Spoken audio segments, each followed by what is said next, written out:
The sky over Nova Europa burned red. Nobody on the colony world ever thought the war would reach them.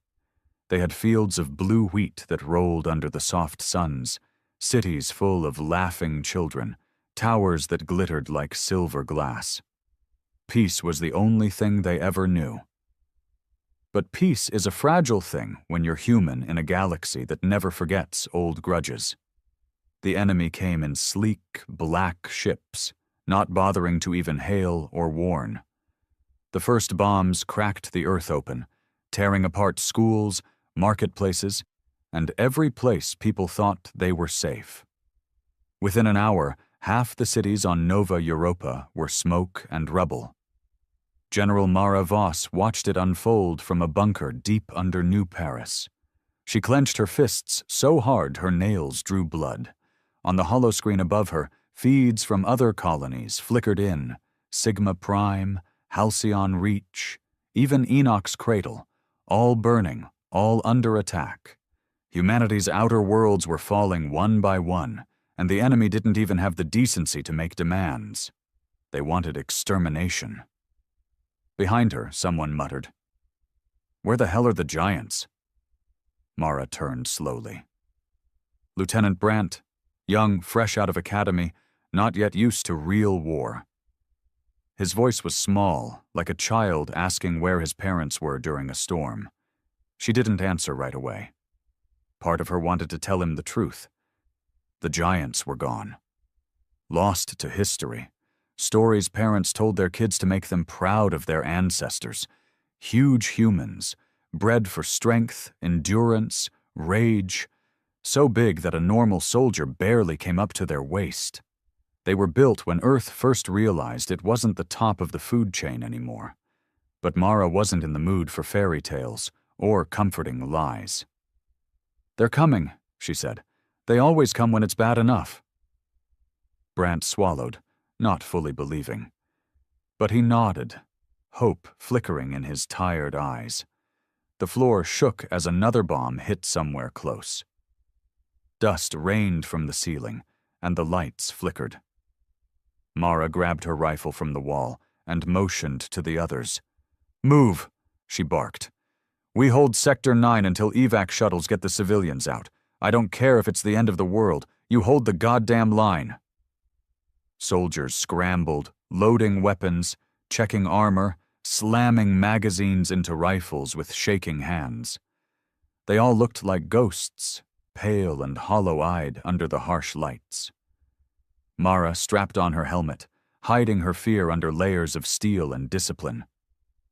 They filed out into the streets, into the hell Nova Europa had become. It was worse out here.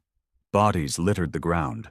Smoke clogged the air so thick you could barely see the burnt-out shells of what had once been houses, schools, lives. The sky, once a gentle violet, was now black and roiling with ash. Mara pushed forward through the rubble, shouting orders, firing at any movement that wasn't human. Drones zipped past them, scanning, firing stun pulses, trying to pin down survivors. Alien soldiers in chitinous armor moved like insects, cold and precise. Brandt was hit first. A burst of energy slammed into his chest, knocking him off his feet. He gasped, trying to rise, blood leaking from his mouth. Mara dragged him behind cover, cursing. He wasn't dead, yet.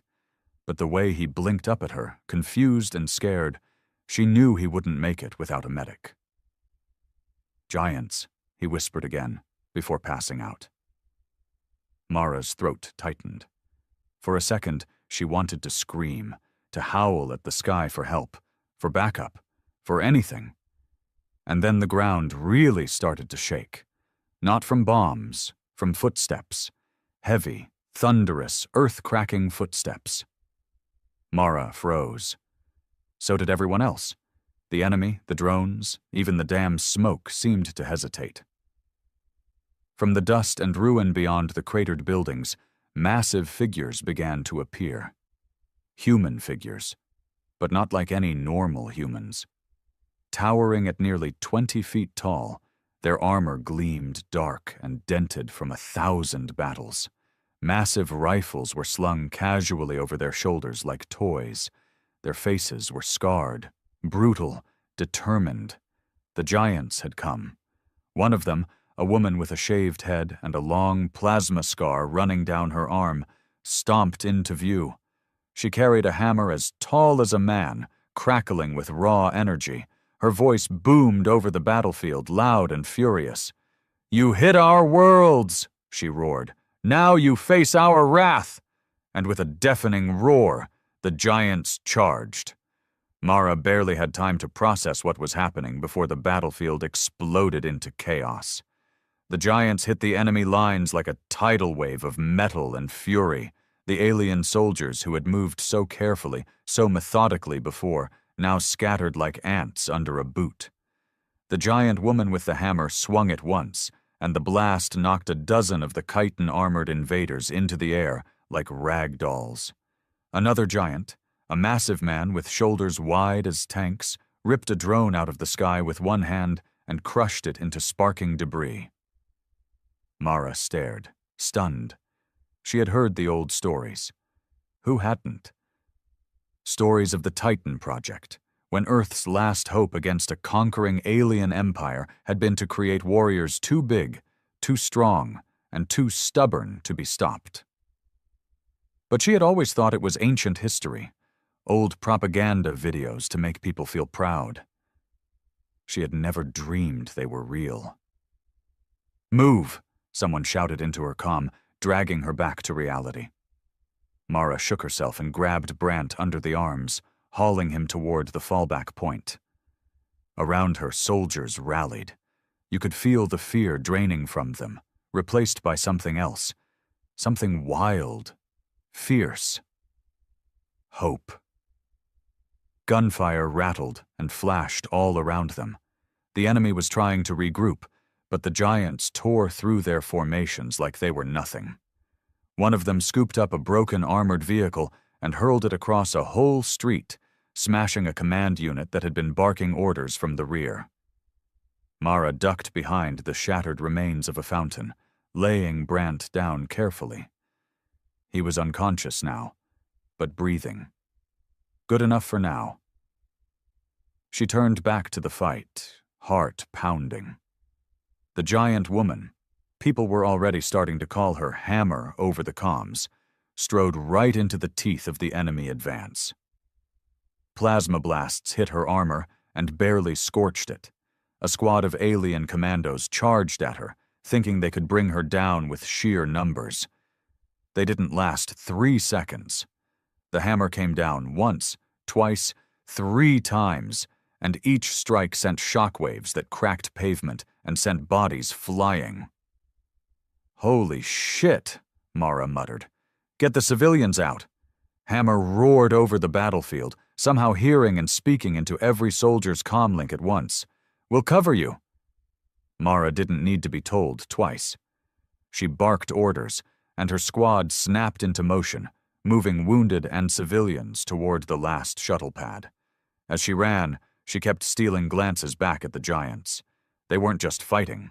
They were enjoying it, smashing, laughing, roaring battle cries that shook the very air. It was like they had been waiting years for a fight like this, like they lived for it. And for the first time since the bombing started, Mara felt something burn inside her chest. Not fear, not grief, pride. Earth wasn't done yet, not by a long shot. The evacuation site was chaos. Shuttles were lifting off as fast as they could load, smoke clogging the air, civilians screaming and crying. Mara and her team shoved through the crowd, waving their rifles, clearing paths. "Get them out!" she yelled. "Go, go!" A mother clutching 2 small children stumbled toward her, sobbing. Mara grabbed the kids, helping shove them into the open door of a shuttle. The pilot, a kid who barely looked old enough to drive, was pale but steady as he helped them in. Suddenly, a sharp, piercing shriek ripped through the noise. Mara spun just in time to see a new kind of enemy dropping from the sky. Black-armored, sleeker, faster. Elite units. The real killers. "Incoming!" she shouted, diving behind the shuttle for cover. The elites landed hard, plasma rifles already firing. One shuttle went up in a ball of fire immediately. Screams filled the air. Soldiers scrambled to return fire, but the elites moved with terrifying precision, weaving through the chaos like ghosts. Mara squeezed the trigger until her rifle overheated, but it wasn't enough.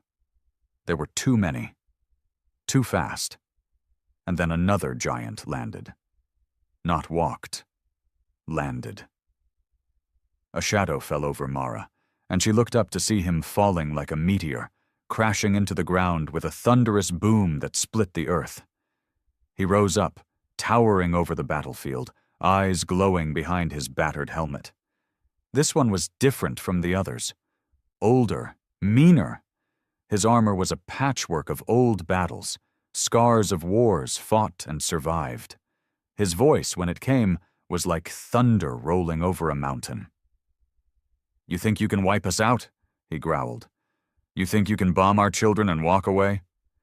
He pulled a massive twin-barrel gun from his back, aiming it at the elites. "Now," he snarled, "you deal with me." And he pulled the trigger. The gun's roar was deafening. It didn't fire bullets. It fired destruction. Twin blasts of energy ripped through the air, punching holes through the elite soldiers like they were made of paper. Whole clusters of them simply ceased to exist, vaporized where they stood. Mara ducked her head instinctively, feeling the heat of the blasts even from behind cover. Dust and debris blasted outward, knocking civilians off their feet. But the giant didn't let up. He moved forward step by step, each stride a declaration of war, mowing down the enemy with terrifying precision. The elites tried to regroup, scattering, trying to flank him. A few even got behind him, unloading plasma rifles into his back. But his armor, thick, ugly, scarred, barely flinched. He twisted around, grabbed one elite in his huge fist, and crushed him like a tin can. The others bolted, retreating toward the smoking remains of their dropships. Mara didn't waste the moment. "Move!" she screamed, waving the last groups of civilians toward the loading bays. "Get them off this rock!" Soldiers ran with them, pushing wounded comrades onto the ramps, dragging unconscious kids by the arms if they had to. There was no time to be gentle anymore. In the chaos, the giant glanced down at her, just for a second. Mara felt the weight of that look. It wasn't pity. It wasn't even concern. It was a silent acknowledgement, a nod between warriors. She nodded back. Another explosion rocked the spaceport. One of the enemy warships was descending, trying to cut off the evacuation. Its guns spun up, targeting the shuttles. Mara's heart froze. Not now. Not after everything. The ship's cannons started to glow, but then the ground itself screamed. A second giant, this one even bigger, wearing armor covered in crude, hand-painted kill marks, leaped onto the ship like a goddamn beast. He landed on top of it with a deafening crash, his boots punching through the hull. The ship tilted dangerously, engines sputtering. The giant didn't even hesitate. He ripped open a panel on the ship's back, grabbed a massive fuel line, and ripped it free. The ship tried to climb higher to shake him off, but it was already too late. Flames shot from its belly. It spun wildly, belching fire, then slammed into a hillside outside the city with a fireball that lit up the whole sky. The giants didn't just fight. They didn't just survive. They dominated. Mara almost forgot to breathe. She had seen heroes before, tough soldiers, brave captains, good men and women giving everything they had. But this was something else. The titans of old weren't myths. They were flesh and blood, and they were pissed. Her comm crackled. "Shuttle Wave 3, clear!" someone shouted. "Evac 90% complete!" Another voice chimed in. Mara slammed her fist against the hull of a nearby shuttle, pure adrenaline flooding her system. "All soldiers fall back to the evacuation point," she barked. "We're getting out of here." The giants kept fighting as they pulled back, covering the retreat.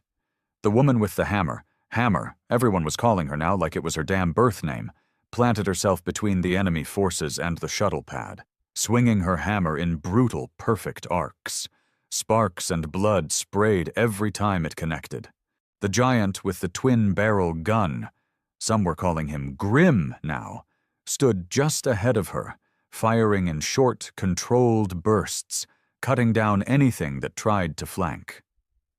As Mara sprinted up the last shuttle ramp, she looked back one last time. And what she saw was burned into her memory forever. The giants weren't just defending. They were sending a message to the galaxy, to anyone who thought humanity was weak because they loved peace, because they farmed, because they built schools and raised laughing children. The message was simple.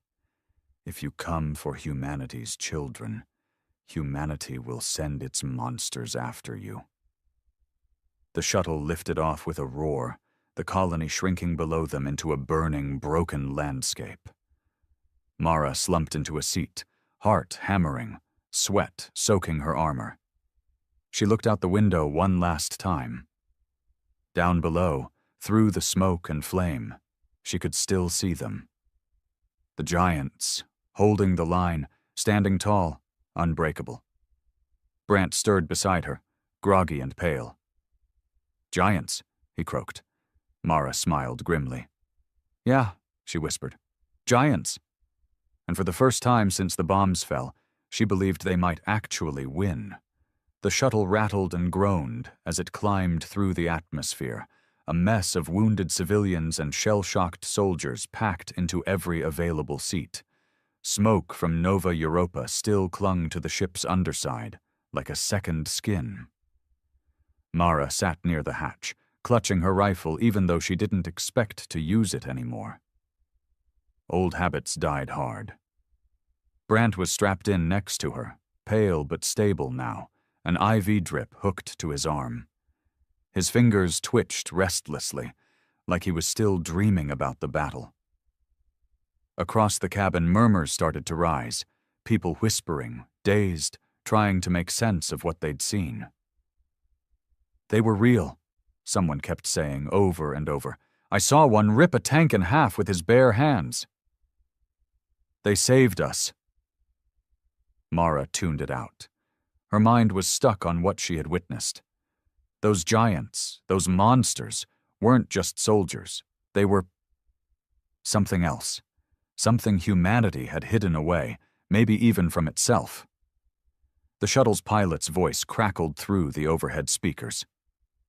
"Attention passengers, we're making a jump to Earth orbit base. Expected arrival in 30 minutes. Hold tight." Earth, home. But Mara didn't feel relief. Not really. Because if the war had reached the colonies, Earth wouldn't be far behind. She leaned her head back against the cold steel wall, closing her eyes. She needed answers. And somehow she knew exactly where to start. By the time they docked at Earth orbit base, the wounded were being rushed out by teams of frantic medics. Mara shoved her way through the crowd, ignoring the protests, waving her rank like a weapon. She needed to get to command. Now inside the towering station, it was chaos. Holographic battle maps showing entire sectors under siege, officers barking orders, civilians packed into holding bays like cattle. And at the center of it all, under the flickering lights of the war room, stood General Marcus Hale. Hale was a legend. Older than the stars, it seemed, with a silver beard and a back straighter than a steel girder. His eyes, one real, one cybernetic, snapped to Mara the second she entered. "You saw them," he said, no preamble. Mara nodded, still catching her breath. "The giants," she said. "They're real." Hale's mouth twitched in something that might have been a smile, or maybe just a grimace. "They were never a myth," he said quietly. "We just made people forget." Mara frowned. "Why?" Hale turned to the battle maps, gesturing for her to follow. "Because the Titans project wasn't something humanity was proud of," he said. "It was desperation, pure and simple.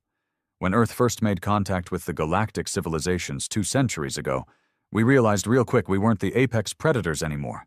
We needed weapons they wouldn't expect. Not machines, not bombs, humans. He tapped a display, and ancient, grainy footage lit up the air. Giants in crude armor, stomping through alien battlefields, smashing enemies like insects. Enhanced growth, Hale explained. Muscle density beyond anything natural. Reflexes, regeneration. They were designed for war, and only war. Mara swallowed hard. And when the wars ended? She asked. We buried them, Hale said, voice rough. Locked them away. Some went into deep cryo-sleep. Some just disappeared into the wilderness. We promised ourselves humanity would never need monsters again. He turned to face her fully now, his real eye hard, the cybernetic one glowing faintly. But monsters are exactly what we need now. Mara's stomach twisted. She thought about Hammer, Grimm, the others. They weren't just weapons. They were people, broken, angry, abandoned. And they're just fighting for us, she asked, almost not believing it. For now, Hale said. But make no mistake, they remember what we did to them. When this war ends, if it ends, we'll have a new fight on our hands. Mara looked at the battle maps again. Whole systems gone dark. Colony worlds smoking. Earth itself probably only weeks, maybe days, from invasion. We cross that bridge later, she said, jaw tightening. Right now we survive. Hale nodded once, approving. You're assigned to Titan Liaison Command, he said. You leave in 1 hour. Pack light. You'll be fighting side by side with them. Mara blinked. What? You fought alongside them already, Hale said. They trust you. They need a human face. Someone who remembers they're not just machines built to kill. He handed her a datapad. Coordinates. A mission briefing. A grim little message flashing at the bottom. Earth Offensive, Phase 1. Mara exhaled slowly. The giants had stepped onto the battlefield. Now humanity was about to unleash them properly. Not just to defend, but to strike back. And this time, they wouldn't be fighting alone. Mara didn't even bother stopping at her assigned quarters. She grabbed a fresh rifle, loaded up a sidearm, slung a med kit over her shoulder, and made her way straight to the shuttle bays. The coordinates General Hale had given her led to Hangar 17, deep beneath the main station. Off the maps, off the books. She had to pass 2 checkpoints, each guarded by soldiers who looked like they were ready to shoot first and ask questions never. By the time she reached the final door, her palms were sweating. A sensor scanned her face, her ID. The door slid open with a hiss. The room beyond wasn't a normal hangar. No sleek ships, no gleaming equipment, just a massive, darkened space with shadows moving like giants in a child's nightmare. And there they were. The giants.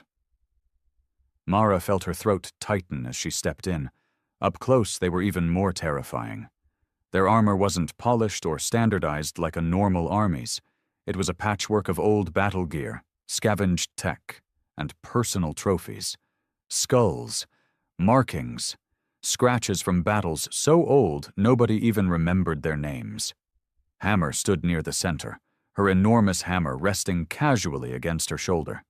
She was laughing, deep and rich, at something another giant said. A mountain of a man with burn scars climbing up one side of his face. Grimm was there too, silent, sitting on a cargo crate reinforced just for his weight. He was cleaning the massive twin-barreled gun with steady, methodical movements. His armor was even more battered than Mara remembered. Fresh scorch marks, cracks spiderwebbing across one thigh plate. And standing apart from the rest, watching everything with cold, sharp eyes, was the oldest giant, the one who had landed like a meteor at the shuttle pad. They all turned when Mara stepped closer. For a long moment, nobody spoke. Then Hammer grinned. "Well, well," she said, voice rumbling through the air. If it isn't the little soldier who stood her ground. Mara forced herself to stand straight, keeping her fear locked deep inside. General Hale sent me, she said. Said you might need a liaison, someone to help coordinate. The scarred man, whom Mara would later learn they called Rook, snorted loudly. Coordinate, he said, like it was the funniest word he'd ever heard. Hammer just kept grinning, swinging her hammer down to rest against the floor with a loud clang. You fought, she said. You bled. You didn't run. That's enough for me.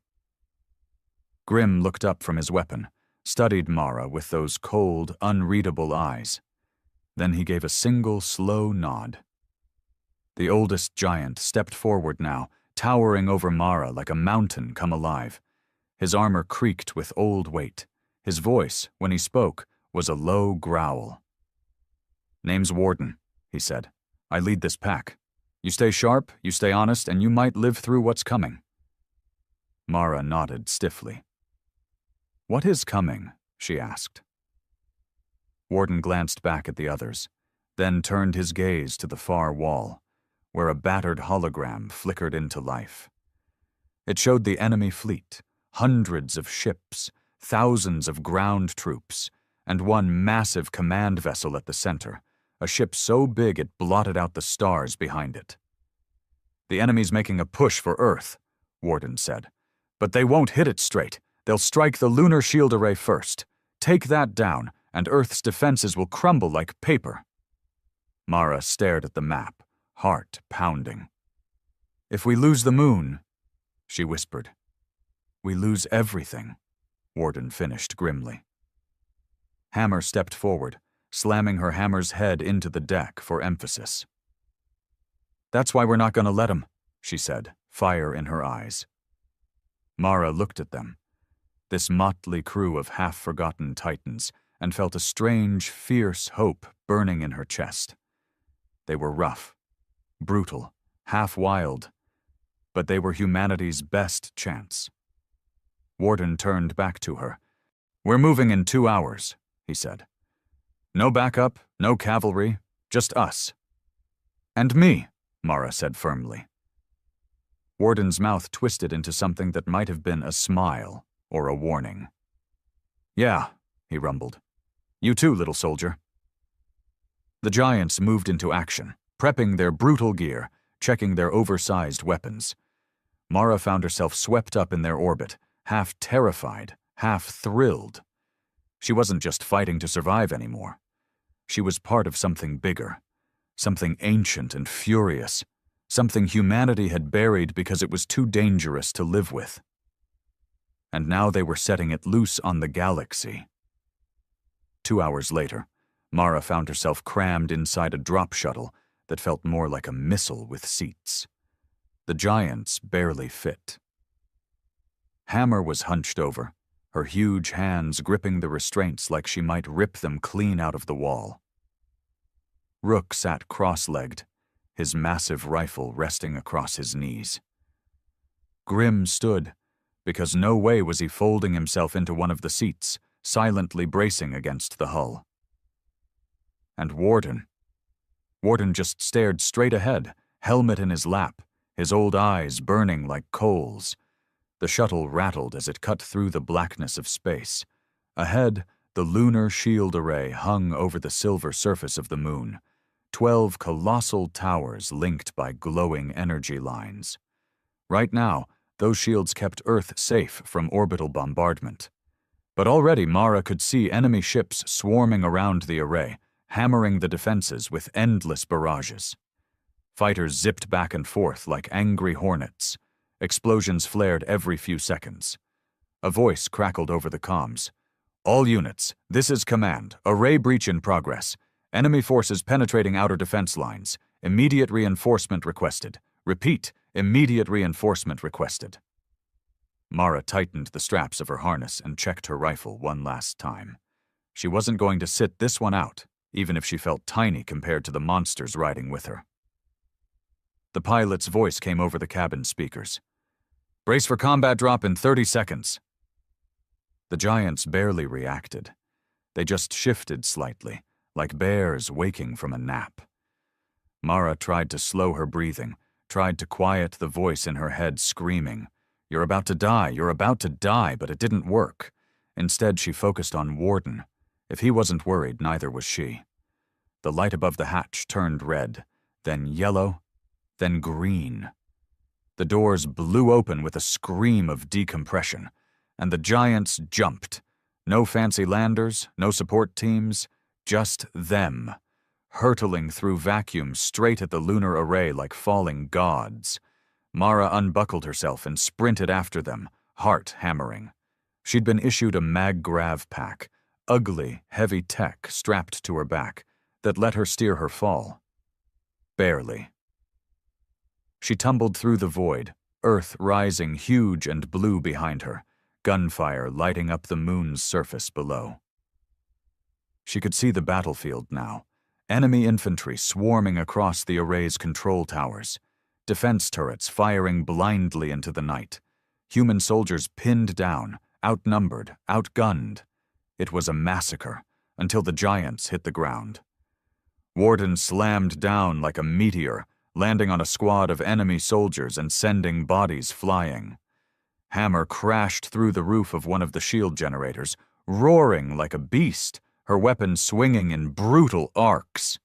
Grim touched down near a group of pinned human defenders and opened up with his massive twin gun, mowing down the enemy like wheat before a thresher. Rook landed last, rolling to absorb the impact, coming up with a grin on his scarred face and a plasma cannon bigger than Mara strapped to his back. And Mara hit hard, the grav pack nearly snapping her spine, but she rolled, came up firing, teeth bared in a snarl. The battlefield was chaos. Enemy forces turned in panic, screaming orders in their clicking insectile language. Plasma bolts flashed everywhere, explosions ripped the air apart, but the giants moved like avatars of destruction. Hammer charged into a tower's base, smashing supports with her weapon, bringing the whole structure down onto a squad of invaders. Grim knelt beside a human platoon, providing brutal cover fire as they scrambled for safer ground. Warden, slow and steady, waded through the enemy like a reaper through a cornfield, every punch sending bodies flying, every step shaking the lunar soil. Mara fought too. Smaller, faster, darting between wreckage, taking out enemy officers, calling positions to the giants over the comms. She wasn't just surviving anymore.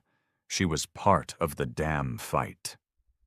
Above them, one of the array's main towers shuddered under a fresh wave of enemy bombardment. Its energy shield flickered dangerously. Mara's comm crackled. "This is Shield Command. Critical damage. Repeat, critical damage. If that tower falls, the array's going offline." Warden growled low over the team channel. "On it." He pointed to Mara. "With me. Now." Without thinking, she ran after him, heart in her throat. They charged up the broken slope of the tower's outer defenses, enemy fire hammering around them. Grim and Rook covered them, raining destruction from behind. Hammer broke off, charging toward an enemy artillery position that was chewing up the remaining defenses.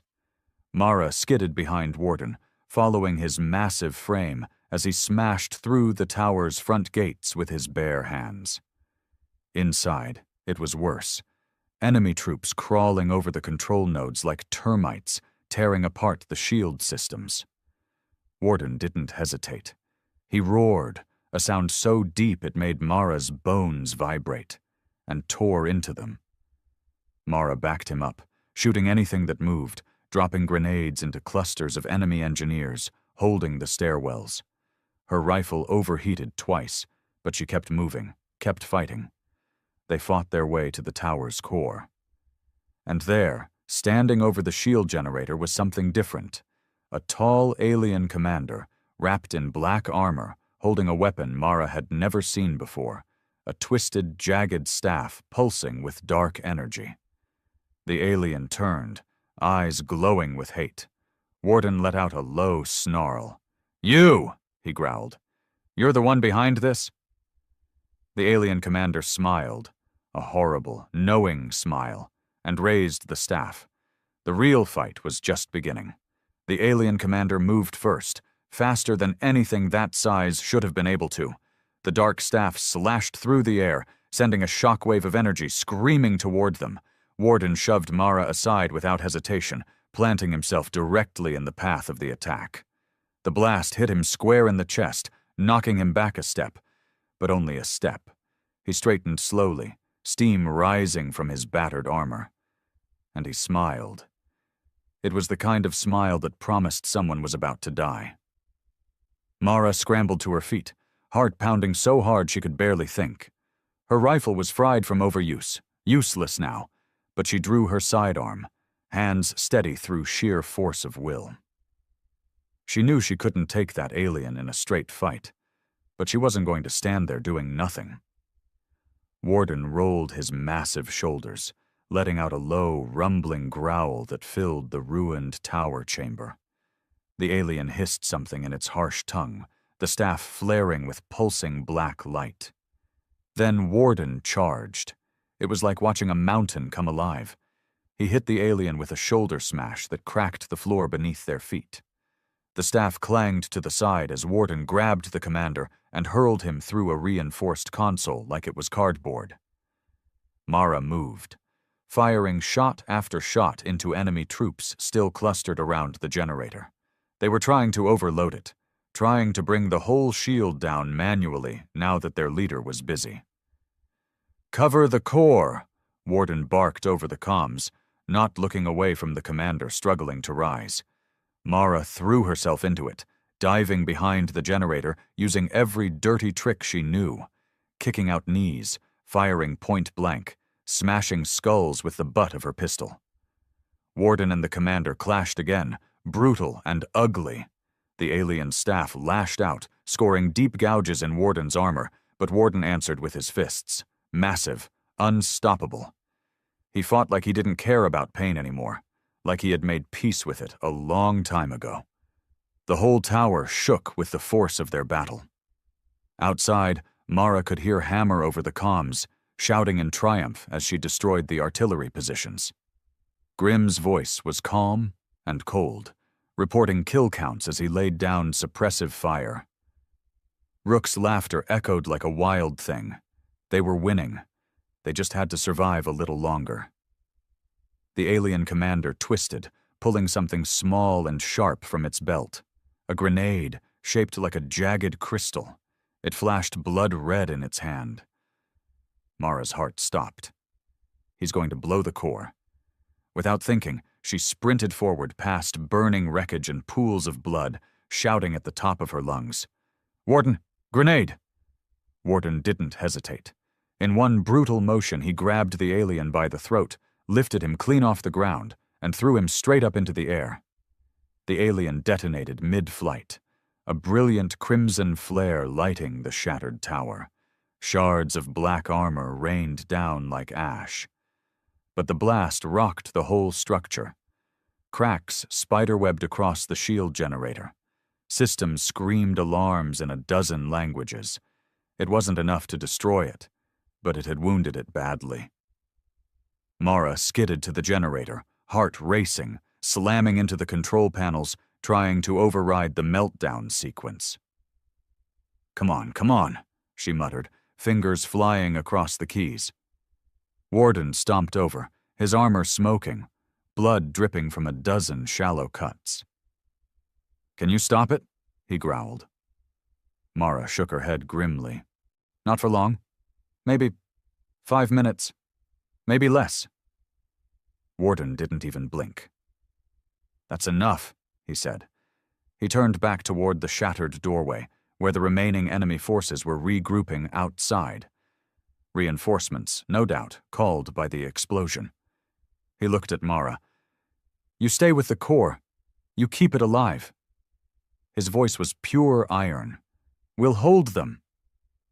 Mara wanted to argue, wanted to say it was suicide, but the look in Warden's eyes, the sheer, immovable will, silenced her. She nodded once. "I'll hold," she said. Warden gave a sharp, satisfied nod. Then he keyed the team communication. "All Titans, rally on me. Last stand." Hammer's voice cracked over the channel, fierce and exultant. "Hell yes!" Grimm's cold, flat. "Affirmative." Rook's wild cackle. "Time to break some bones." Mara turned back to the console, fingers flying again, trying to patch the worst of the damage. Behind her she heard the giants moving into position. Heavy steps, weapons priming, low mutters of promises made and blood debts owed. And when the enemy stormed the tower again, they found not a broken, desperate handful of survivors. They found the monsters of Earth's past, standing tall, defiant, unbreakable, ready to buy humanity's future with blood if they had to. The first wave of enemies hit like a hammer. Mara barely looked up from the generator console. She had her orders, and she would follow them. But the sounds around her were impossible to ignore. The ground shook with every step Warden took. Plasma fire crackled, explosions thudded against the reinforced walls, and the Titans roared back with brutal, bone-shaking violence. Hammer led the charge, her weapon spinning in savage arcs, every blow flattening squads of enemy soldiers like they were nothing. Grimm fired in short, deafening bursts, cutting through armor and flesh with ruthless efficiency. Rook barreled through the enemy ranks, laughing like a lunatic, swinging a massive blade torn straight from a wrecked alien walker. And Warden fought like death itself. Mara risked a glance back, and what she saw would stay with her forever. The enemy had numbers, speed, technology, but the giants had rage, will, purpose. They were humanity's answer to a galaxy that thought it could burn them out of existence, and they weren't losing. Yet. The generator behind Mara gave a warning shriek. Systems failing, heat building.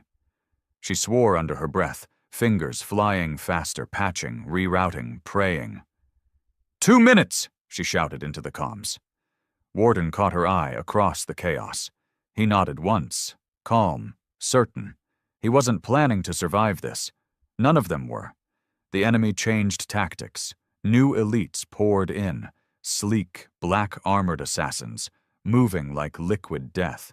They cut down 2 human defenders before Mara even registered their arrival.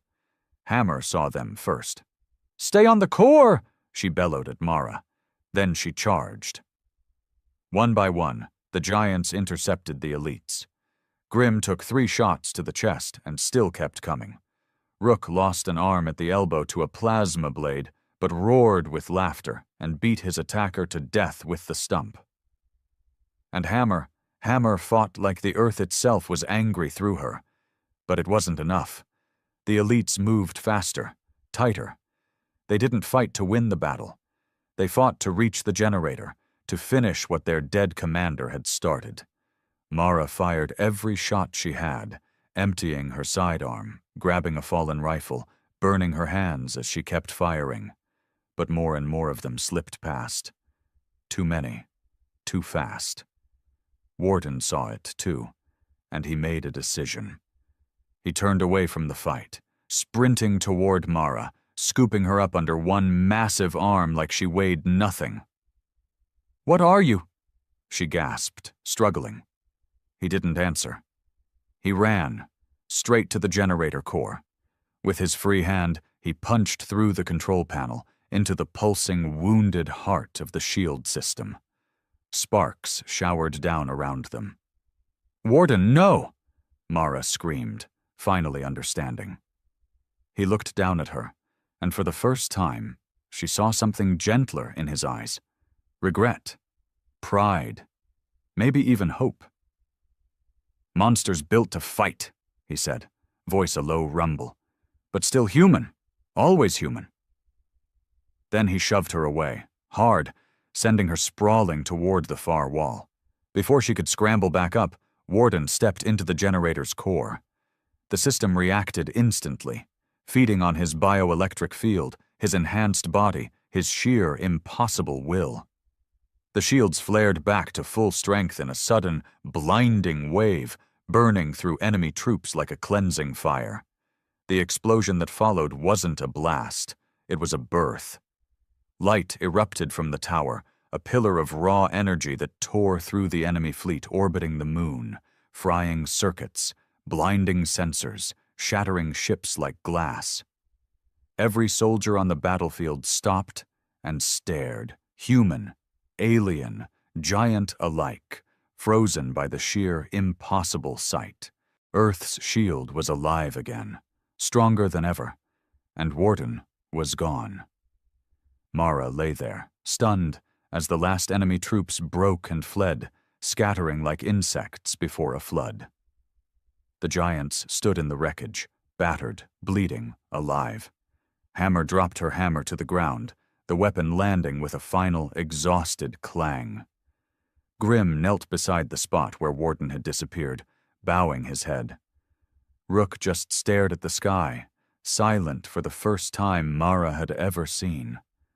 Mara rose slowly, heart broken and full at the same time. She limped forward, reaching out a shaking hand to the place where Warden had stood. The heat was fading. The power was still humming. He had saved them. He had saved everyone. A crackle came over the wideband comms. Earth Command to Lunar Defense. Shield confirmed active. Enemy fleet retreating. I repeat, enemy fleet is retreating. Cheers erupted through the human forces. Soldiers wept openly, hugging each other, screaming in disbelief and joy. Mara just stood there, letting the tears stream down her soot-streaked face. For Warden, for all of them. Hammer came to her side, laying a heavy, scarred hand on her shoulder. "He chose it," she said quietly. "His way." Mara nodded. "He was human," she whispered. "The best of us." The giants gathered around her, battered and bloodied, but alive. They weren't myths anymore. They weren't monsters. They were the guardians of Earth. And now the galaxy knew. You can bomb our worlds. You can burn our homes. You can even try to erase our name. But when you push humanity too far, our giants will answer, and they will not be stopped. The Galactic Council had ruled for centuries, their dominance uncontested. Planets bowed before them, paying tributes to secure peace and order. They wielded fear like a weapon, silencing dissent with their fleets and advanced technology. But Earth was new to the galactic stage, freshly united, having clawed its way out of centuries of war, poverty, and environmental collapse. When humanity finally reached the stars, they didn't find allies. They found rulers. It wasn't long after Earth's formal introduction to the Council that the demands began. A representative, tall and slender, with luminous skin and piercing violet eyes, appeared on every screen across Earth. His name was Ambassador Virek, a proud envoy of the Thraxis Dominion, and he spoke with a condescending calmness that immediately set the world on edge. "To secure your place within the Galactic Council," he declared, "you must offer tribute.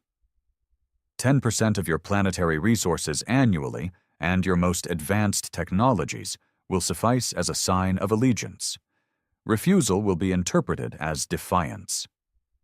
The United Earth government, hastily assembled to face the new reality, convened immediately. Inside the council chamber, men and women argued and shouted, disbelief washing over them like a tide. "What do they mean, tribute?" shouted President Evelyn Clark, her fists clenched on the table. "We just got out of a global crisis. We barely have enough to sustain ourselves." General Marcus Hayes slammed his fist down, his rugged face twisted in anger. "They're extorting us. They see us as weak, ripe for exploitation. Typical bullies." A young scientist, Dr. Aaron Vasquez, adjusted his glasses nervously. "We've seen their ships, their weapons. If they attack, we won't stand a chance.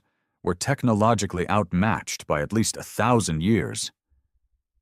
Evelyn exhaled slowly, fighting down the rising frustration.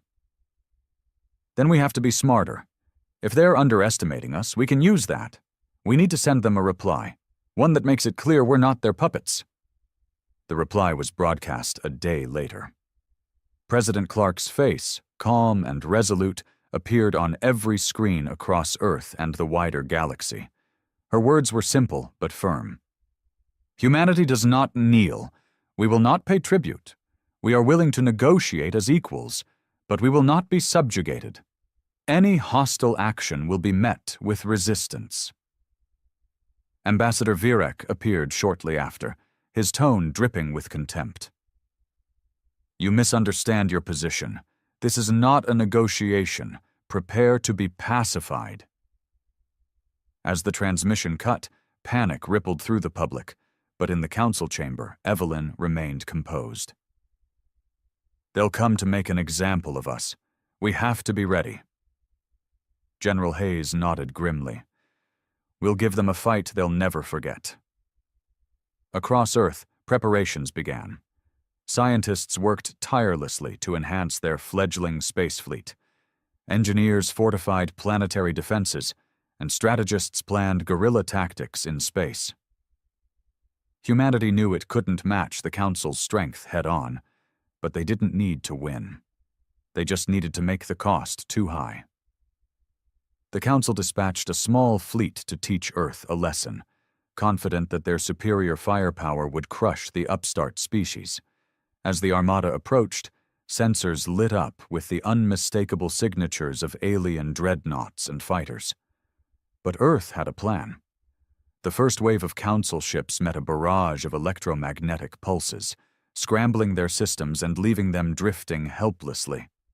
Then came the drone swarms, tiny, fast-moving, packed with explosives, ripping through the Council's weakened formations. In desperation, the Council sent ground forces, convinced that mere humans couldn't withstand their genetically enhanced warriors. They were wrong. Earth's soldiers, hardened by decades of brutal urban warfare and survival, fought like demons, ambushing and outmaneuvering the alien troops. Cities turned into death traps, where every building, alleyway, and rooftop became a battlefield.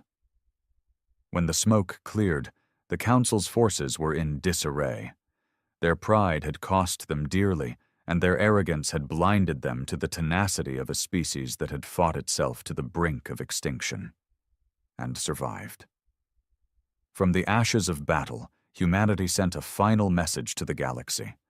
"We do not fear you. We do not bow. We are human, and we will not be broken." In the Galactic Council Hall, Ambassador Virek could only seethe with barely contained fury as messages poured in from across the galaxy. Worlds oppressed for centuries by Council rule now buzzing with newfound hope. Humanity's defiance had sparked a fire that would not be easily extinguished. In that moment, the balance of power shifted, and the galaxy began to change forever. The aftermath of the battle left Earth shaken, but triumphant. People poured into the streets, celebrating their unexpected victory.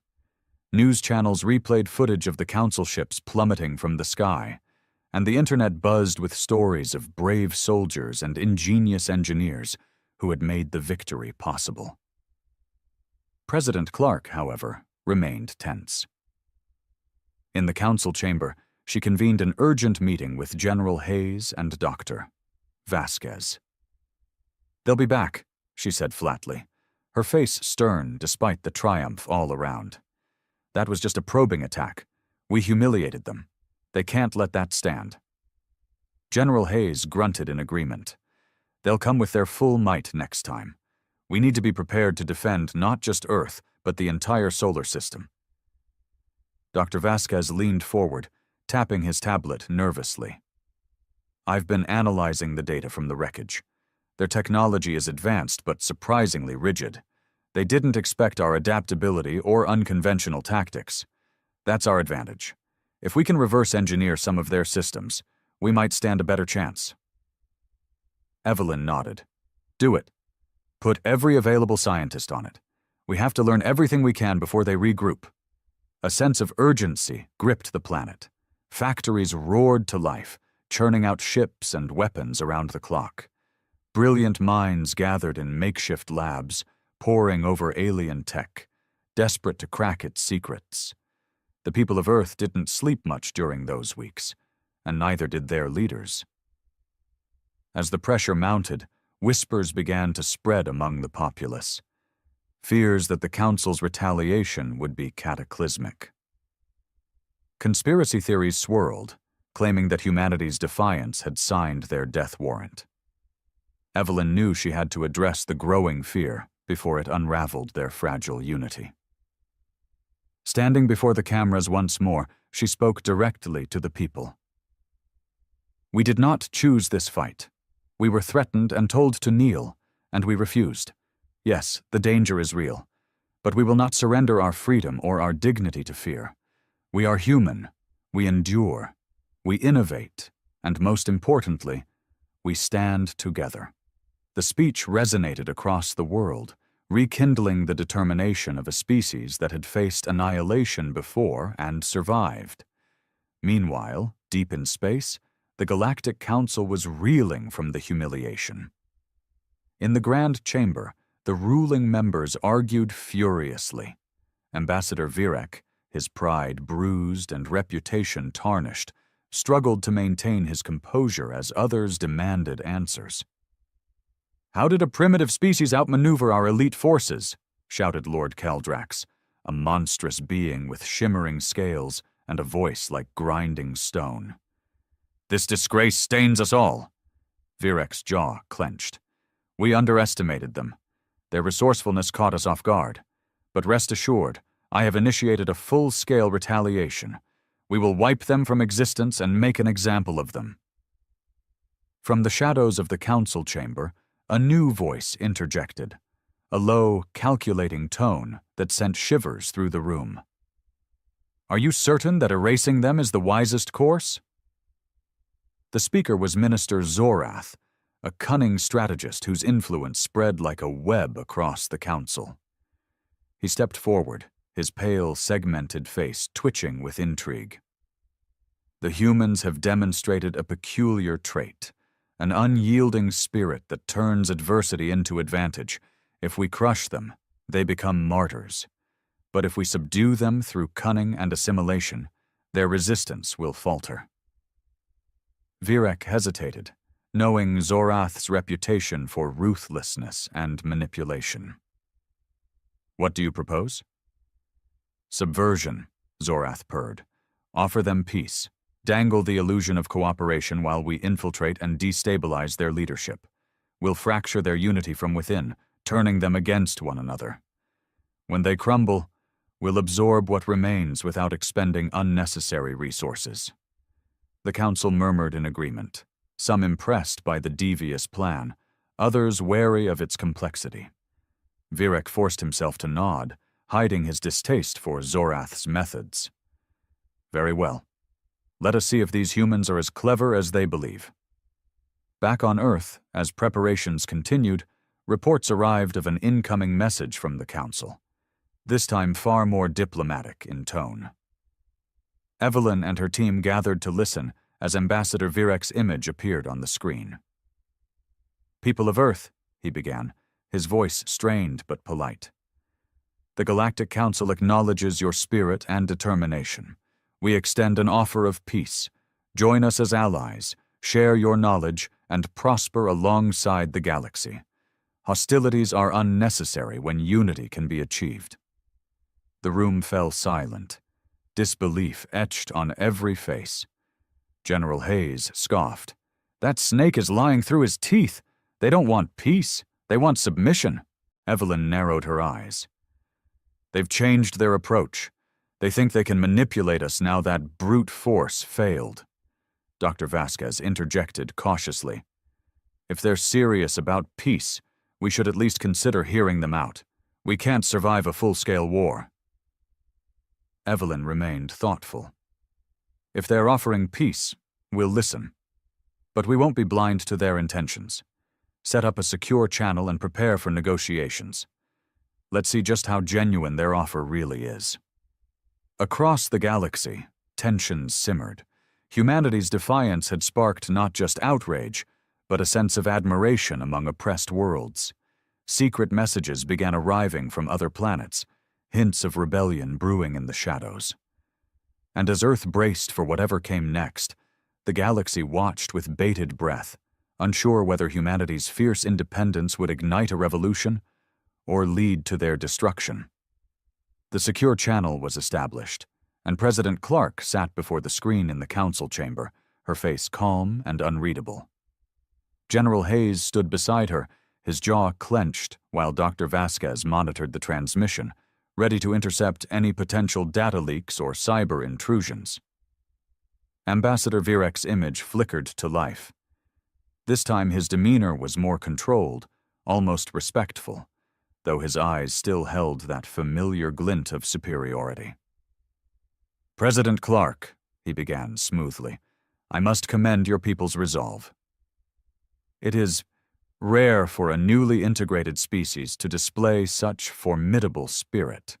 The Galactic Council has taken notice, and as a gesture of goodwill, we propose a formal alliance rather than continued hostility."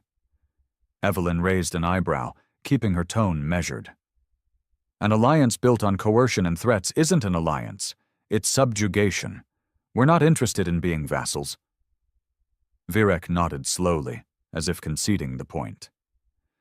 "Perhaps our initial approach was too forceful. The Council wishes to avoid unnecessary bloodshed.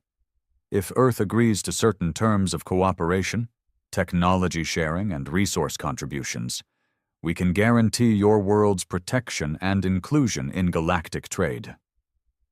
General Hayes couldn't help but scoff. "Protection? You mean extortion with a shiny label?" Evelyn shot him a glance to hold his tongue, and focused on Virek. "What specific terms are you proposing?" Virek's lips curled into a practiced smile. "A minimal annual tribute, 5% of planetary resources. In return, the Council will assist with technological advancements and integrate Earth into our vast trade network. Your people will prosper beyond imagination."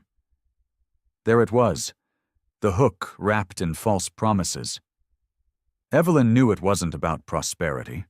It was about control. She kept her face neutral, giving nothing away. "We will consider your proposal," she replied evenly. "But before any decisions are made, I would like to speak directly to the Council representatives. If you truly seek peaceful cooperation, there should be no objection." Virek hesitated, caught off guard by the unexpected demand. The Council does not typically grant direct audiences to developing species. Evelyn leaned forward, her gaze unyielding. "If we're to be allies, it starts with mutual respect. Arrange the meeting, or there is no deal."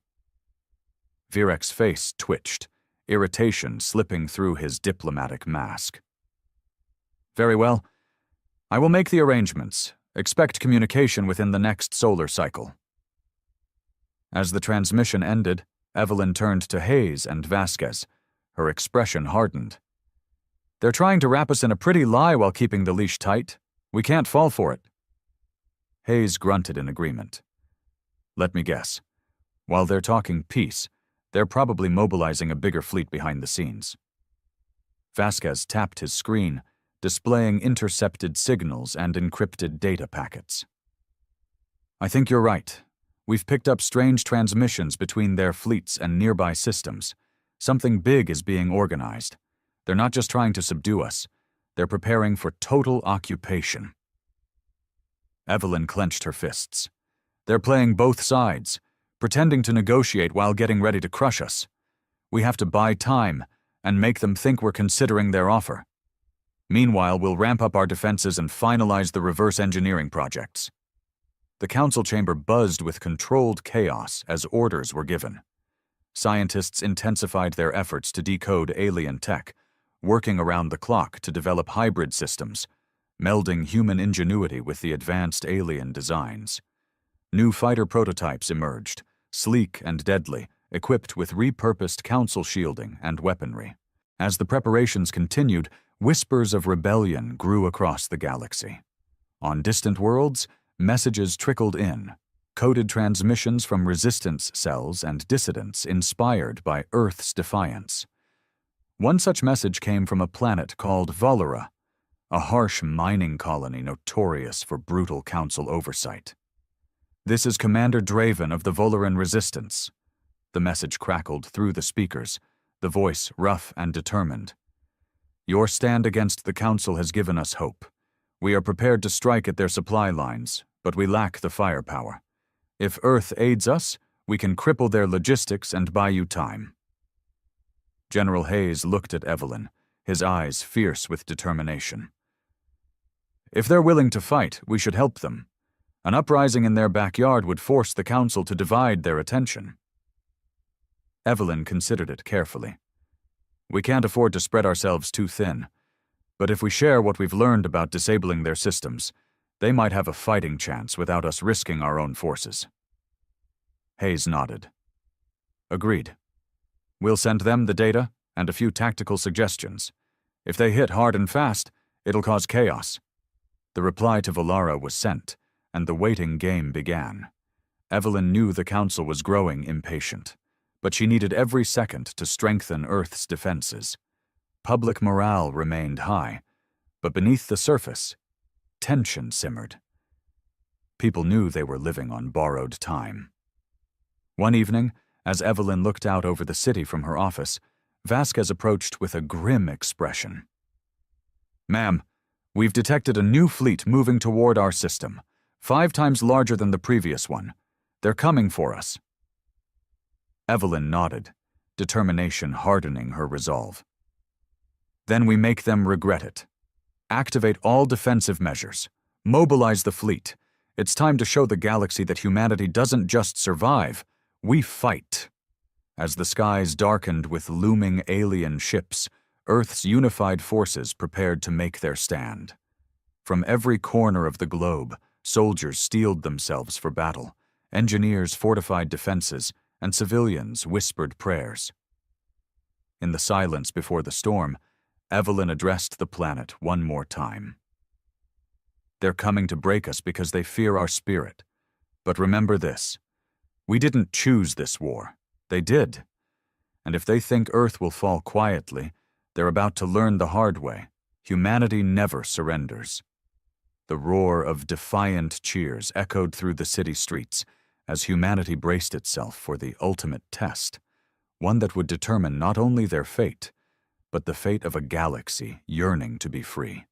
The sky above Earth burned with the glow of incoming ships, their sleek, predatory forms blocking out the stars. The Galactic Council's main assault fleet had arrived, massive dreadnoughts surrounded by swarms of fighters and sleek warships. At their head was the Obsidian Wrath, Virec's personal flagship, a looming monstrosity bristling with weapons capable of obliterating cities from orbit. In the command center of Earth's primary defense base, Evelyn Clark stood at the center of controlled chaos.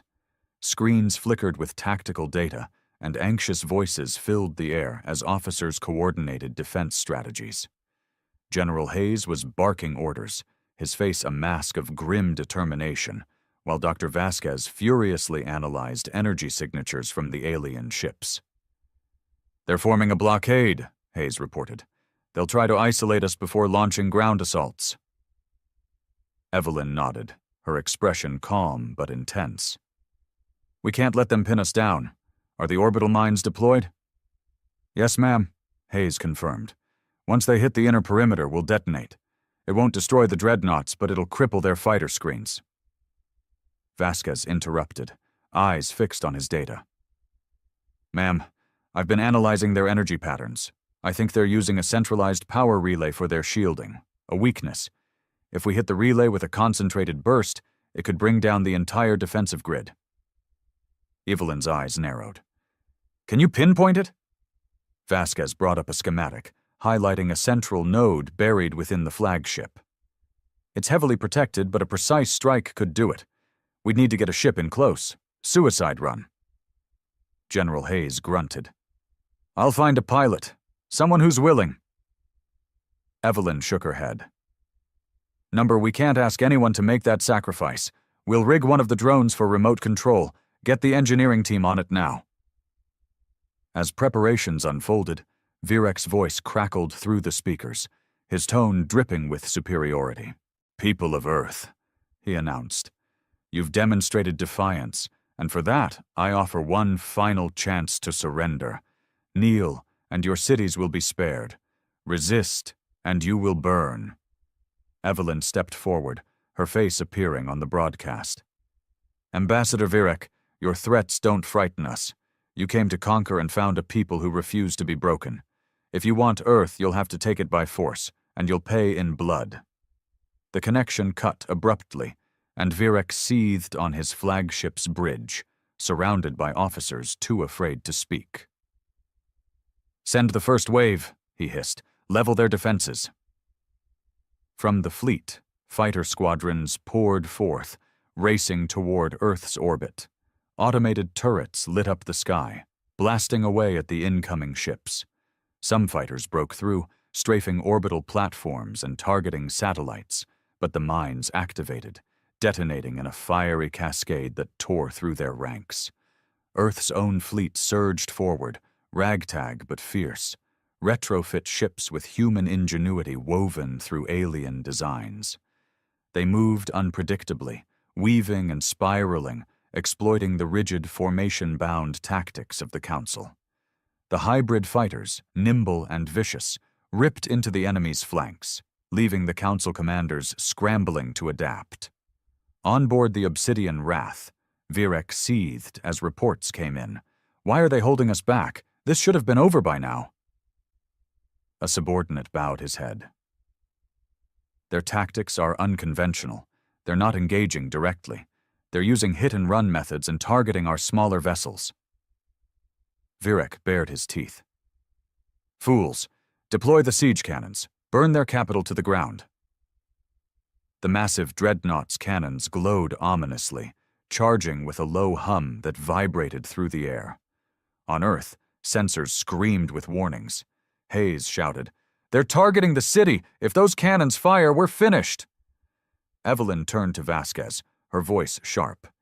"Is the drone ready?" He nodded, sweat beading on his forehead. "We've integrated the targeting AI and loaded the disruptor charge. It's programmed to dive straight for the power relay." "Launch it," Evelyn ordered. "Pray it hits the mark." The drone shot forward, weaving through the chaos. Council fighters tried to intercept, but Earth's own squadrons covered it, sacrificing themselves to clear the path. The drone streaked through the flagship's defenses, dodging laser fire with programmed precision. On the flagship's bridge, Virek realized too late what was happening. "Destroy it! Now!" But the drone had already breached the hull, hurtling through corridors before detonating right at the power relay. A blinding pulse shot through the ship, and the shield grid collapsed, leaving the dreadnought vulnerable. "Now's our chance," Hayes barked. "All ships, concentrate fire on the flagship." Earth's fleet opened up with everything they had, unleashing railguns, plasma lances, and explosive payloads. The flagship shuddered as explosions tore through its hull, fire blooming from ruptured compartments. Virek gripped his command console, fury and disbelief mixing on his face. Impossible? Defeated by primitives? As the dreadnought broke apart, Earth's forces pressed the attack, exploiting the confusion to tear through the remaining Council ships. One by one, the once invincible fleet crumbled under the relentless assault. When the final ship retreated, humanity stood victorious once more, battered but unbowed. Across the planet, celebrations erupted, but in the command center, Evelyn remained sober. "This isn't over," she whispered. "They'll send more. They'll never accept this humiliation." Hayes approached, his expression fierce. "Then we keep fighting. We've shown them that humanity doesn't break. Maybe they'll think twice before underestimating us again." Vasquez smiled weakly, exhausted but triumphant. "We're more than just survivors now. We're a force to be reckoned with." As the galaxy reeled from the news of the Council's crushing defeat, Messages from other worlds flooded in. Offers of alliance, declarations of rebellion, and gratitude from countless species who had long suffered under the Council's boot. Evelyn knew this was just the beginning. Humanity had drawn a line in the stars and challenged the might of an empire. And somewhere in the vastness of space, new allies and old enemies watched and waited, wondering whether Earth's fierce spirit might be the spark that changed the galaxy forever. In the days following the battle, Earth found itself at the center of galactic upheaval. The news of the Council's defeat spread like wildfire, igniting resistance movements on dozens of planets. Once subjugated species rose up, striking at local Council garrisons, sabotaging supply lines, and broadcasting messages of rebellion. Humanity's stand had become a beacon of hope, a rallying cry for the oppressed. Inside the command center, President Clark, General Hayes, and Dr. Vasquez were busy planning their next move. Maps and holograms displayed regions of space now in open revolt, marked by red flares of conflict. Hayes gestured to one of the hotspots. Valara's uprising was successful. They've taken control of the mining colonies and cut off one of the main resource routes to the Council's central systems. They're requesting guidance on fortifying their defenses. Evelyn nodded. Send them our analysis and suggestions. They need to be prepared for retaliation. What about the other rebel groups? Vasquez swiped through his tablet, displaying more reports. Several systems are broadcasting messages of independence, but without coordination, they're vulnerable. If the Council regroups, they'll crush these uprisings one by one. Hayes frowned. We need a unified front. If we can form an alliance, share tactics and resources, we might actually have a shot at breaking the Council's hold for good. Evelyn thought carefully. If we're going to lead a coalition, we'll need to prove we're capable of more than just defending our own turf. We need to take the fight to them, hit something that really matters. Vasquez hesitated. That's risky. One wrong move, and we could end up provoking a full-scale counterattack. What are you thinking? She brought up a map of Council-controlled space and pointed to a glowing star system marked as the Velcor Hub. This is their primary communications relay. It's the heart of their network. Every order, every fleet movement, every supply request passes through it. If we take it out, we'll blind them. Hayes grinned, liking the sound of it. It'll throw them into chaos. They'll be paralyzed, unable to coordinate a response, but it's heavily fortified. We'd need help. Evelyn nodded. That's where the alliance comes in. If we organize the rebel factions into a coordinated strike, we might have a chance. We need to call a summit, somewhere neutral, somewhere defensible. Vasquez chimed in. How about Titan? The Council hasn't mapped the outer colonies well, and it's remote enough to stay under their radar. Good idea, Evelyn agreed. Send encrypted invitations to every faction leader who's made contact. We'll organize our first summit and lay out the plan. As preparations got underway, there was an unexpected transmission, a message from the Council itself. Evelyn hesitated but ordered it played, and once again, Virek's face appeared on the screen. This time, however, he looked different. Haggard, almost desperate. President Clark, he began, his voice low and unsteady. I commend your spirit, but your defiance has triggered unimaginable consequences. You must stop this rebellion before it spreads further. The High Council is furious. They're preparing to deploy the Exterminatus Protocol. Evelyn's heart sank, and Hayes shot her a grim look. Exterminatus? What the hell is that? Virek glanced over his shoulder, as if fearful of being overheard. It is the Council's final solution for uncontrollable uprisings, a weapon that wipes out entire biospheres. They would rather eradicate a rebellious planet than risk contagion. Earth will be their primary target. Evelyn's blood ran cold. Why are you telling us this? You wanted us crushed from the start. Virek's face twisted in a mixture of anger and regret. Your actions have destabilized the entire galaxy. If Earth falls, the uprisings will collapse, and my influence within the Council will be restored. But the protocol? It's madness. Billions will die. I never wanted annihilation. Just submission. I am offering you a chance to negotiate before it's too late. Evelyn took a deep breath, forcing herself to think clearly. And what do you expect in return? Our unconditional surrender? Virek's eyes narrowed. End the rebellion. Publicly denounce the uprisings and reaffirm your loyalty. The Council might be persuaded to show mercy if you act swiftly. She glanced at Hayes and Vasquez, both of whom gave slight shakes of their heads. Evelyn turned back to the screen. Humanity doesn't kneel, Virek. We didn't start this war, but we're sure as hell not backing down now. If the Council thinks it can scare us into submission, they're wrong. We will fight. Virek's face darkened. Then you will doom your people. This is your last warning. The screen went dark, and Evelyn released a breath she didn't realize she'd been holding. Hayes looked at her, concern etched into his face. If what he says is true, we're not just fighting for independence. We're fighting for survival. Vasquez frowned, deep in thought. If they really have a weapon that destructive, we need to find out more.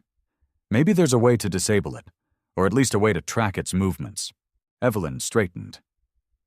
Whatever it is, we're not going down without a fight. If they're willing to destroy entire worlds just to keep power, then they're more desperate than we thought. Desperate enemies make mistakes. As the summit plans moved forward, Earth's intelligence network scrambled to gather data on the Exterminatus protocol.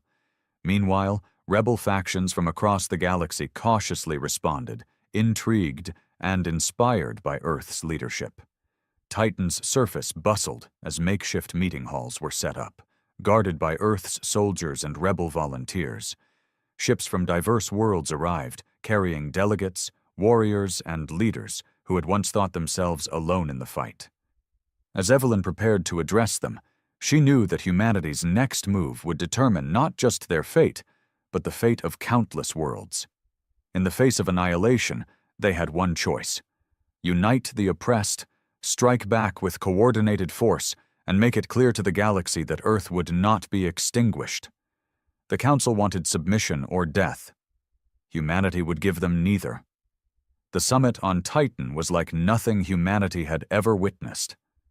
The massive domed meeting hall, originally a mining facility, was filled with representatives from dozens of worlds. Towering reptilian warriors stood next to nimble insectoid diplomats, while humanoid rebels and even a few rogue council officers watched warily from the edges. There was tension in the air, mistrust among species long conditioned to view one another as rivals or threats. President Evelyn Clark stood at the center, General Hayes at her right, and Dr. Vasquez at her left. She took a deep breath, reminding herself of the gravity of the moment. If they failed to unite these factions, Earth and countless other worlds would fall. Evelyn raised her voice, projecting strength and resolve. Thank you all for coming. I know that for many of you, attending this summit is a risk. You've put your lives on the line just to be here, and that speaks volumes about your courage. But we need more than courage now. We need unity. A skeptical murmur rippled through the crowd. One of the alien leaders, a muscular, armored figure with deep red skin and glowing yellow eyes, stepped forward. He was Captain Threx of the Volcari Insurgency, a faction notorious for its brutal raids on Council supply lines. Unity? Threx scoffed. Your kind barely knows the stars. You've sparked a war that threatens us all, and now you want us to follow you? Why should we trust you? Before Evelyn could respond, another figure spoke up, a willowy, crystalline being whose voice hummed with harmonic vibrations. Because they did what we could not, it said. They fought back and won, while we cowered and accepted our chains. Humanity's defiance gave us hope. Threx growled, clearly unconvinced. Hope? The The Council will burn Earth to ash for their insolence.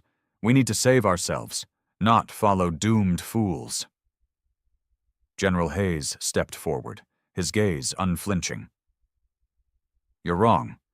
If Earth falls, they'll come for every rebellious world next. We've intercepted intel about a weapon called the Exterminatus Protocol, a device capable of wiping out entire planets. They're preparing to use it on us, but if we unite, we can stop them." The room fell into stunned silence. A hunched avian alien with iridescent feathers clicked its beak anxiously. "The Council would not risk such devastation.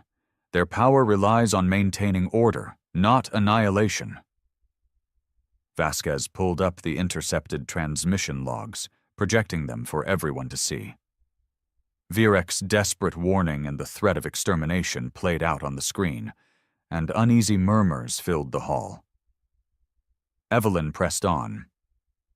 "This isn't just about Earth anymore. If they unleash that weapon on us, it's only a matter of time before they use it on anyone else who dares to resist. We have a plan to strike their communication hub at Velcor, cut off their ability to coordinate and disrupt their fleet movements. But we can't do it alone." A tall insectoid warrior, exoskeleton gleaming blue, clicked its mandibles thoughtfully. "Your proposal is reckless, but calculated. If successful, it would shatter their network and sow confusion among their forces. The Council has grown arrogant, complacent. Perhaps they would not anticipate such an audacious strike." Captain Threx eyed Evelyn suspiciously. "And what do you expect from us? To throw our people into your suicidal mission?" "We're not asking for blind loyalty," Evelyn replied firmly.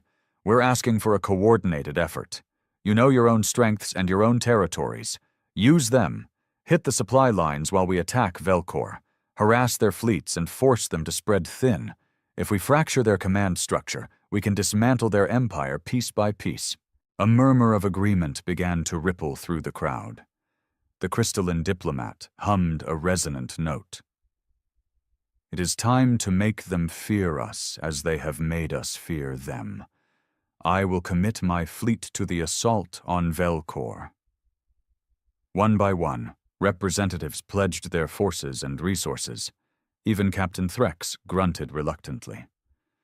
"If you fail, human, I'll see your world burn.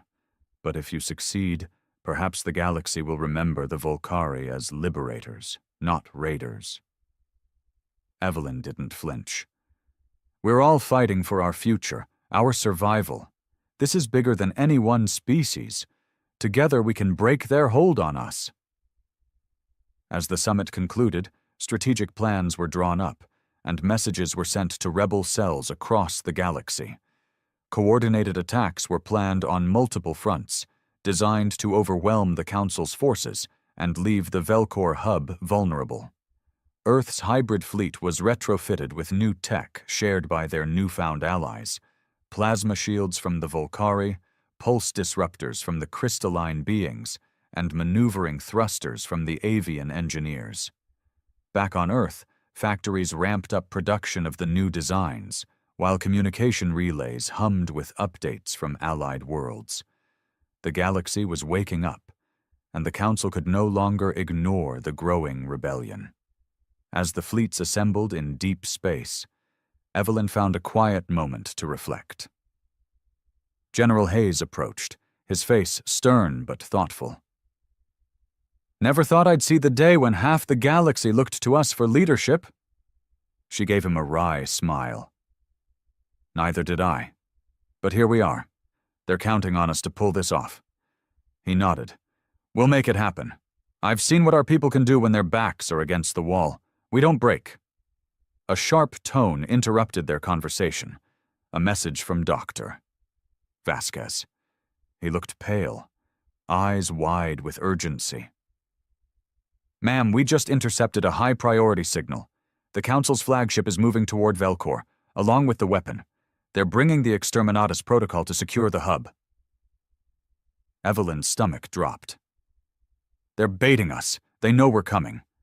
Hayes grimaced. "Or they're desperate to protect Velcor. Either way, it doesn't change our plan. We hit them hard and fast, catch them off guard.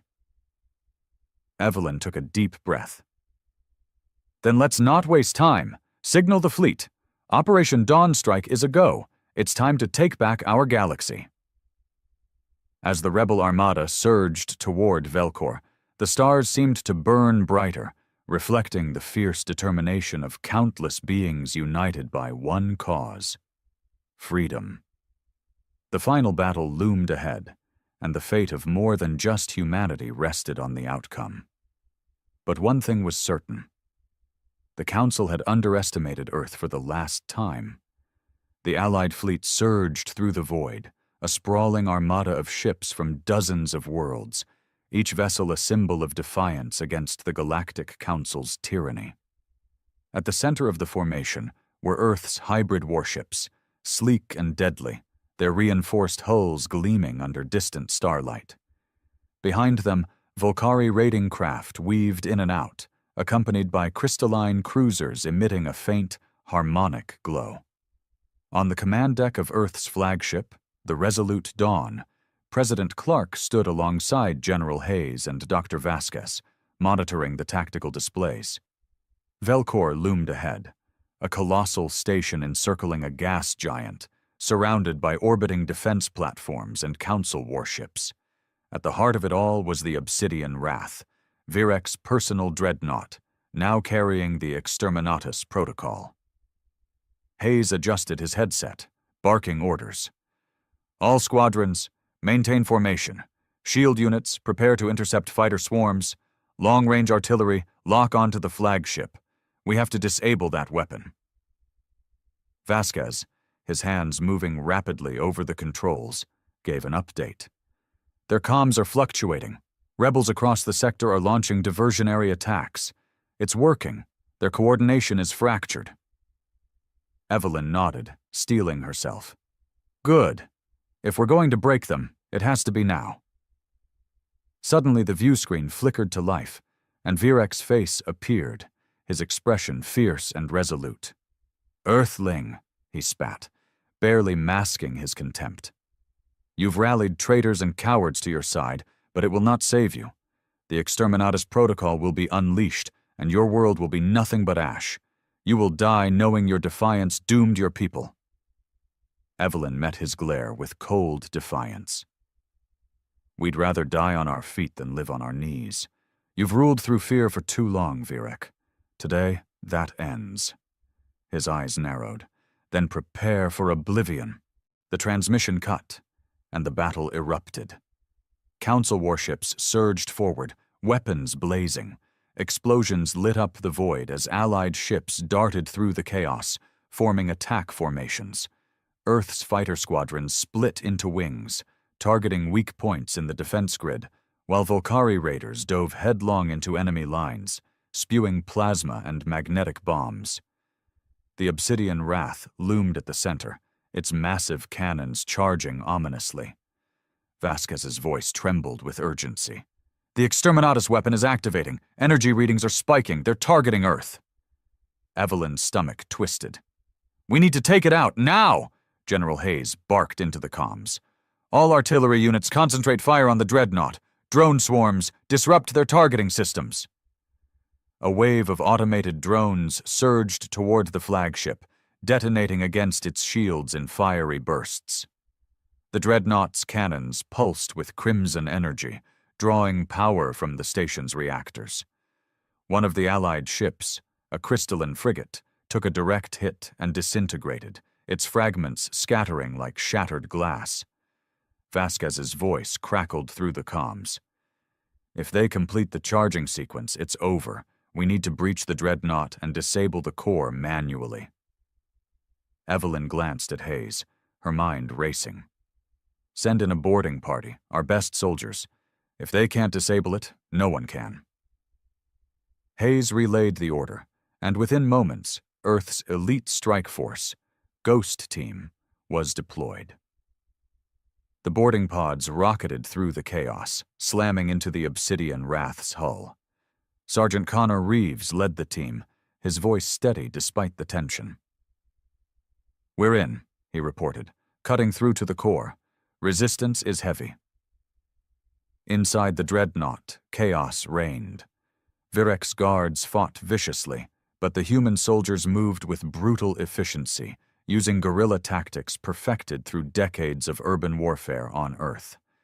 As they pressed forward, Connor spotted the central chamber, pulsing with energy. "Core room ahead," he reported. "Cover me." Blaster fire whizzed past as the team breached the chamber. Virek was waiting, flanked by armored guards, his expression one of cold fury. "You think you can destroy what the Council has built?" he sneered. "Your species was meant to be tamed, not to rule." Connor leveled his rifle, unflinching. "We're not here to rule. We're here to make sure you never hurt anyone again." Virek lunged, his personal energy shield flaring as he swung a crackling blade.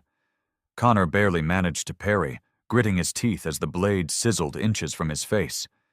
The squad opened fire, but the shield absorbed most of the shots, and Virek struck out, slicing through one of the soldiers with ruthless precision.